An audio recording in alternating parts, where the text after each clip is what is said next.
See, I don't like how there's a gap in between.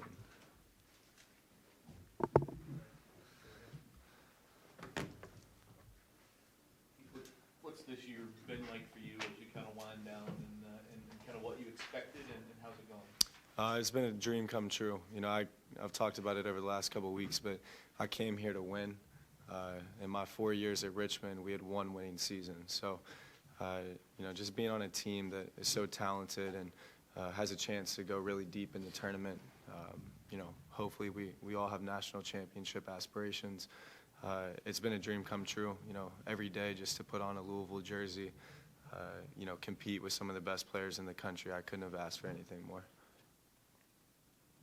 Keith, I asked you about it at Media Day, and Danielle did the favor of writing a story for us.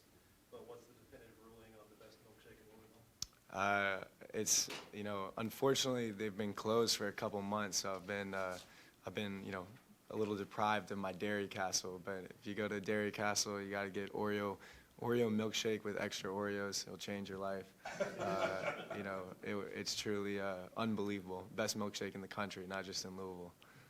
How does that help the progress of, you know, gaining weight like Kettler wants? Well, the problem is, see, Dairy Castle closed. So I went from 183 when they closed, and now I'm 174. So if you talk to Kettler, you need to get him to, you know, put in a word for Dairy Castle, get him to open up during the wintertime. What have you taken from this season, not having played so much, but just being involved with a team like this? Just how have you dealt with that? Yeah, you know, there's two sides to it. Obviously, as a player, you know, I focus a lot on, you know, looking at these guys' work ethics from the player side, you know, seeing how you know, Jordan Nwora gets to be Jordan Nwora, you know, the time that he puts in behind the spotlight, how Ryan McMahon becomes the best shooter in the country.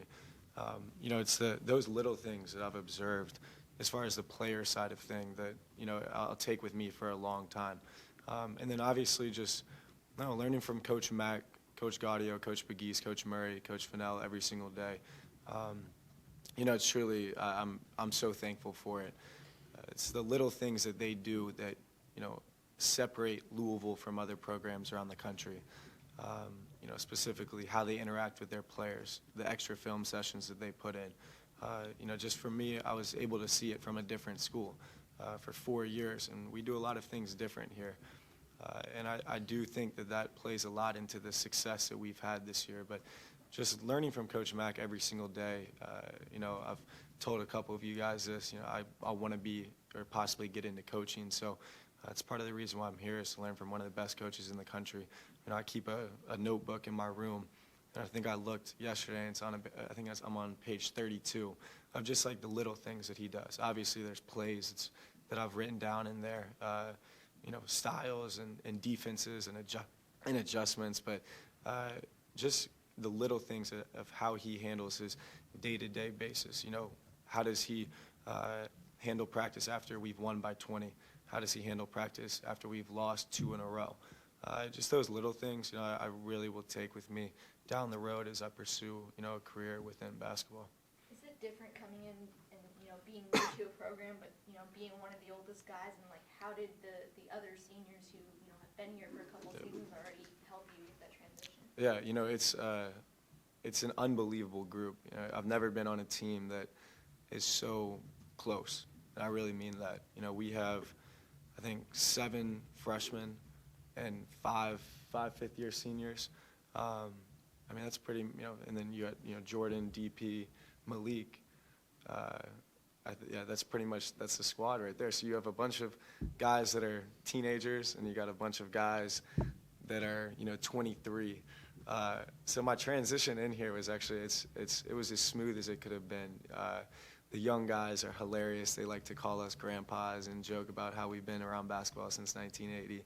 And then, you know, when you hear, you know, when I asked Quinn, I remember the first time I saw him, hey, you know, what year were you born? And he was like 2001. And I said, oh gosh. I was like, oh my goodness, that's crazy. But it's a funny group. It's a tight knit group. The transition in here is I'm the oldest guy on the team. Couldn't have been more smooth. You know, Fresh Kimball's coming from an A-10 school as well. Just the bond that all of us have together. it's deeper than basketball. You know, these are relationships that I'll have for the rest of my life, and you know, I really I appreciate every single, you know, person and player that I've met here, and everything that, you know, the relationships that we've established. Anything else? The highlight of your season, hitting those free throws? You know, hopefully the highlight of my season is yet to come. You know, I want to, you know, continue to win. But, you know, obviously hitting 2 free throws was a lot of fun. But I hope the highlight of my season is yet to come. Thanks, Bob. Thank you. Thanks, guys. Hey, if someone on the team had to be the bachelor